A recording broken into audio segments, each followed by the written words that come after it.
And now for a special focus here on First Up. The Danish woman who was gang raped by 8 people near the New Delhi railway station last year has identified 3 of the 6 adult accused before the 30 Hazari court. She identified them as the ones who had sexually assaulted her on the 14th of January last year while recording her evidence before Additional Sessions Judge Kaveri Baweja yesterday. She pointed towards 24-year-old accused Mahendra and said that he had threatened her with a knife when another accused was raping her. The woman has arrived in the capital from Denmark on a summon by a court asking her to record her statement in this particular case.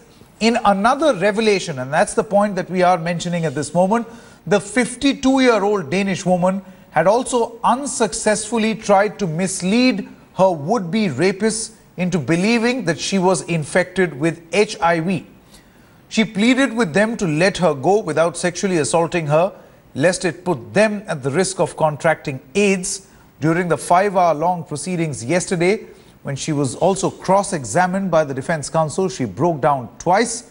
A Danish police officer and a woman doctor who carried out the investigation and the medical examination back home are accompanying the survivor. They will record their statements in the court today as well. We have Sneha Agarwal, Mail Today correspondent, joining us at this moment. Sneha, can you tell us what the public prosecutor has actually told you as far as the rape survivor is concerned? Hi Sanket. The public prosecutor told Mail Today that while recording the statement, the survivor could identify, was sure about 3 accused, but wasn't sure about the rest of the 3. After which, she also, during the 5-hour-long proceedings, we have heard that during the cross-examination, she broke down twice. Okay, Sneha, do stay on with us. We have Anusha also joining us at this moment. Morning, Anusha. If you go by what the public prosecutor has actually told Mail Today, you know, this seems to be a case of her unsuccessfully trying to, mislead her would-be rapist into believing that she was, infected with HIV. Now, it just goes to show what really must be going through the mind of a rape survivor. Absolutely correct, Sanket. I mean, we have these images of such ghastly incidents where one, the perpetrator takes over the victim and the victim is almost helpless. But instances like these, when brought into light, tell us that victims often try to negotiate their way out of rape. And often these attempts are not successful. This also shows the presence of mind on part of that foreign lady who was here in this country as a tourist, and she could of course not succeed. And as yesterday in the course of proceedings, it was pointed out that she could only identify 3 of them. There are also some juveniles which are involved in this case. But of course, if you pick up this particular incident, it tells us about the kind of mental, course that the rape victims go through during that entire ordeal. And of course, there are many ways they try to negotiate out of this that situation. And unfortunately, it didn't work out for that Danish lady. Absolutely. Now, Sneha, we are quoting in your report, Atul Srivastav, the public prosecutor, is saying that during the 5-hour proceedings, including the cross-examination, she broke down twice.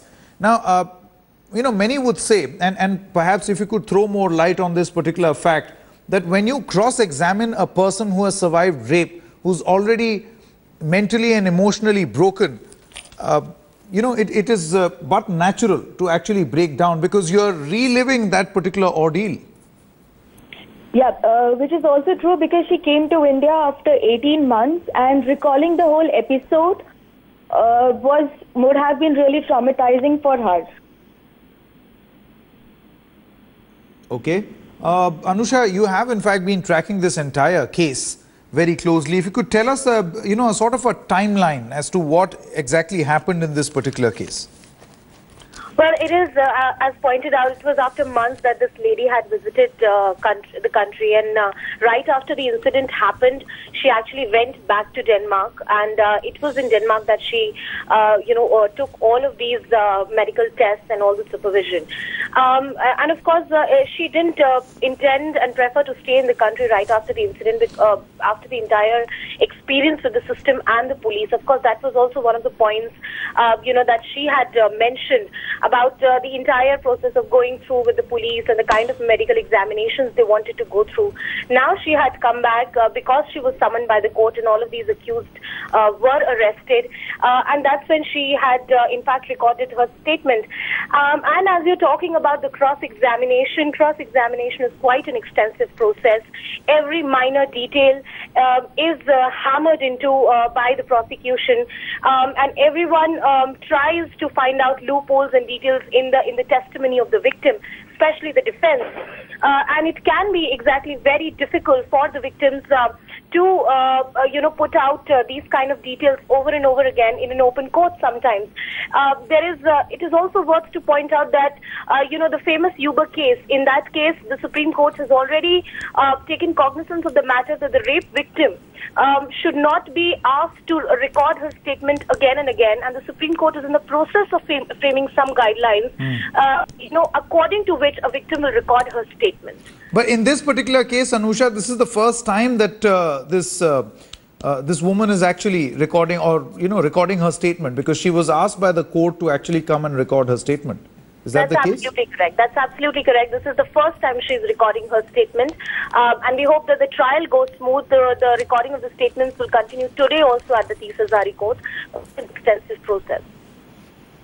Okay, Anusha as well as Sneha, many thanks for joining us at this moment. This Mail Today report actually says, it starts by saying that showing immense nerve and presence of mind, the 52-year-old Danish woman unsuccessfully tried last January to mislead her would-be rapist into believing that she was infected with HIV. Just imagine what must be going through her mind when she was trying to prevent